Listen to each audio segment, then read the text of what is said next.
The phenomenon of pipe internal recirculation in storage connections will be explained in the following short film. The so-called pipe internal recirculation is a process which may lead to substantially increased storage heat losses if no reduction measures are used. The origin of the pipe internal recirculation, the location and magnitude, as well as a reduction measure will be described for an example of a common solar thermal system for domestic water preparation. The circulation can occur at all connections, namely at the water in and outlet, as well as at the pipe connections of the circuits for solar and auxiliary heating. When considered in detail, the characteristic of the pipe internal recirculation differs in horizontal, vertical or inclined pipes. But in any case, the circulation and the resulting heat losses increases with higher storage temperatures, or rather the temperature of the fluid close to the connection pipe.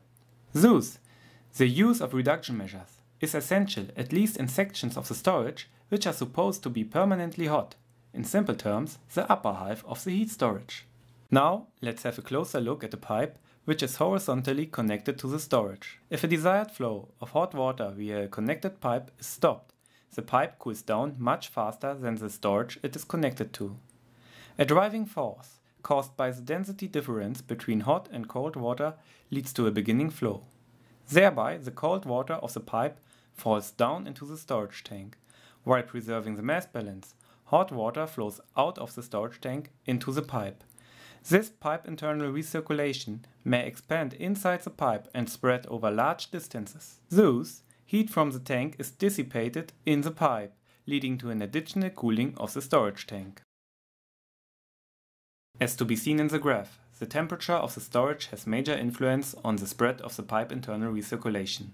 In experimental studies using a copper pipe with an external diameter of 22 mm, a wall thickness of 1 mm and 25 mm insulation, a spread of the internal circulation of 4.5 meter has been measured. Thereby, the temperature of the storage was 90 degrees centigrade. In the graph appearing now, the resulting heat loss coefficients for the test pipe mentioned before and storage tank temperatures of 40, 65 and 90 degrees centigrade are displayed.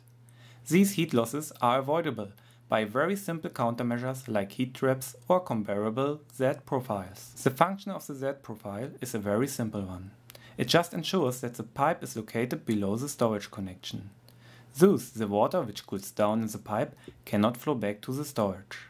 The vertical distance between the connection of the storage tank and the pipe is the so-called vertical side length. The vertical side length is not a constant value, since the required length for a good efficiency depends on the pipe material, the wall thickness and the pipe diameter. A copper Z profile with a vertical side length of 250 mm would be an appropriate countermeasure for the mentioned test pipe with 22 mm diameter. By comparing the temperature curves determined with and without countermeasure, it becomes obvious that the spread of the pipe internal recirculation significantly decreases when using the Z profile.